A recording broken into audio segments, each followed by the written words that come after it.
Welcome back to Fox and Friends. First 56 days until the election, and the polls showing a tight race in the battleground states. A recent CBS News poll showing Hillary Clinton with a 7-point lead over Donald Trump in the key states, specifically of Ohio.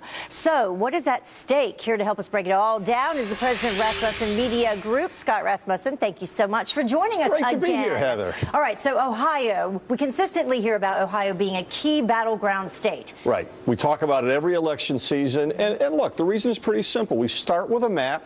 Yeah, let's take a look at how things are shaping up right now. We take a look at the map. This is the way it was in 2012. All these red states total 206 electoral votes. That's what Mitt Romney won. If Donald Trump wants to move into the White House, he has to win all of them and then find 64 other electoral votes. There's only about 100 or so available.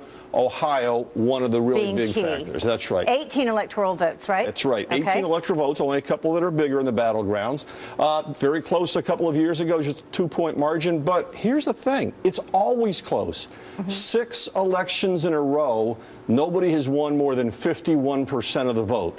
So I expect we'll be waiting till the evening wears on to find out who wins Ohio this time. In fact, if you go all the way back to 1892, Ohio has only gone against the winner twice. 13 straight elections, Ohio has voted for the winning candidate.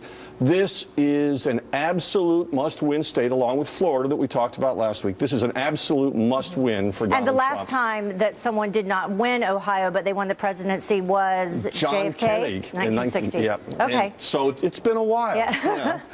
And what we'll talk about in Ohio the key to winning. Key to winning is turnout, like it is everywhere. Right? And no matter how we look at it, no matter what we end up doing, it's who's going to show up and vote. There's a huge African-American turnout in 2012. And even though a large percentage showed up in 2012, Obama still won by only 2%. Only 2%, and 15% of the vote was African-American in that election.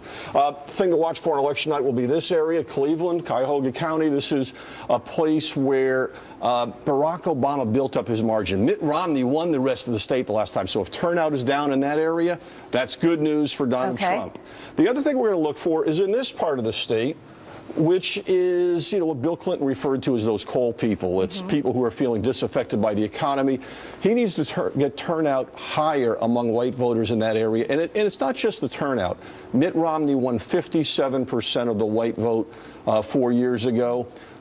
Perhaps Donald Trump can add a few points to that. Well, he did very well in this area, specifically when dealing with trade issues during the primary. In the primaries, Donald Trump did. Yeah, this is an area. So turnout, always the key, especially in a race where it's very, very close. Okay. Now, when we talk about what does this really mean, it's all about the path to victory. Absolutely. The numbers. The numbers. How to add them up. He starts with 206 electoral votes. If Donald Trump wins Florida, that gives him 29 more. Okay, big one. If he wins Ohio, well, that's 18 more. And if you do the math, it's pretty simple. He starts with 206. Starting with 206 if he wins all of these states. All of the red states. Okay. And then if he has the 29 and the 29, let's go, there's the 9 and the 18 more. Well, that would bring Trump to a total of 253 electoral college votes, 17 short of the magic number. There's only a couple of paths to get there, but let's be clear. He cannot win the White House unless he first wins Florida and Ohio. Next week, we're going to be talking about one of the states that could get him over the top, and that's right here. Pennsylvania has 20 electoral college votes.